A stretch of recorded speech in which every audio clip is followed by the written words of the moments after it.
Going to the UK now, Reform UK is not just building momentum, but it's reached a significant milestone. The party now has more members than the Tories. According to a digital counter on the party's website, Reform UK has reached more than 131,000 members. Here is Nigel Farage.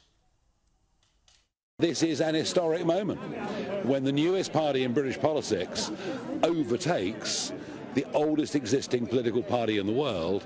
Something is happening. So, of course, I'm delighted. Yeah, Reform has certainly been climbing in popularity since the general election. The opinion polls have suggested that Nigel Farage has become one of the most popular politicians in the country. He frequently scores highly on the proportion of people who have a favourable opinion of him. Of course, there are some that don't like him. But Nigel Farage really appears to have the momentum behind this. Of course, we've seen he's got the support of people like Elon Musk, Nick Candy. And it also, I think there's a Trump effect happening now, which could also be sweeping the UK. But it also comes, Freya, after more than 2 million people signed a petition calling for another election just because Keir Starmer has been so hopeless. Yeah, look, I mean, the thing is, right, Labor in the UK is not popular. They actually got a lower vote in the last election than they did the previous time under Jeremy Corbyn. They are not a popular government, and their first couple months in government has been a disaster on a whole range of fronts. So, I mean, the opposition is having a good run here. I think the really interesting dilemma that the Tories will face is how they navigate this tension with Reform. Kemi Badenoch, the leader of the Tories, was calling out Nigel Farage for apparently faking the number of members. And then they decided to put up a live tracker, and there were all these debates between computer scientists about whether you can actually tell whether it's real or not. And so I think the growing division and kind of just resentment between the two parties is going to make it very challenging for the Tories to recover, because with the first past the post system, Reform will essentially just block them from ever getting into government again.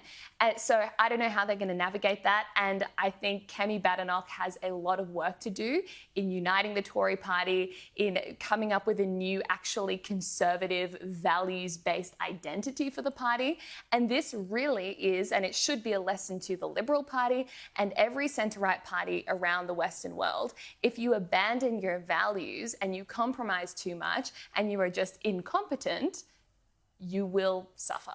Yeah, I think that's right. And I also think that, the Tories are really going to struggle here. And Nigel Farage is saying he's, the Reform UK, it's an option. Oh, yeah, absolutely. Again, and, what a stupid response to sort of quibble about the numbers and say, I don't know how they go, just how, firstly, it gets everybody talking about it. So everyone is now talking about whether Reform UK is more popular than the Tories. And of course, it's kind of like saying, it's kind of like someone runs over your dog, right? And you say, someone says, hey, you ran over my dog at 6 o'clock. And you say, oh, no, it wasn't at 6 o'clock. You're kind of missing the main point. It was at 5:59. It doesn't matter. The dog is dead, right? So the Conservative Party quibbling about how they tallied the numbers. Well, it doesn't really matter, mate. The point is your party's on the verge of extinction. So I wouldn't bother asking computer experts on Twitter whether these numbers are real. So the lesson in Trump, in absolutely everything we've seen throughout the 21st century so far, and what a ride it's been, is that electorates are much more volatile than they have ever been, probably since the mid-war period, when it basically came down to fascists versus communists. And, spoiler alert, that was not a very stable time. It did not end well.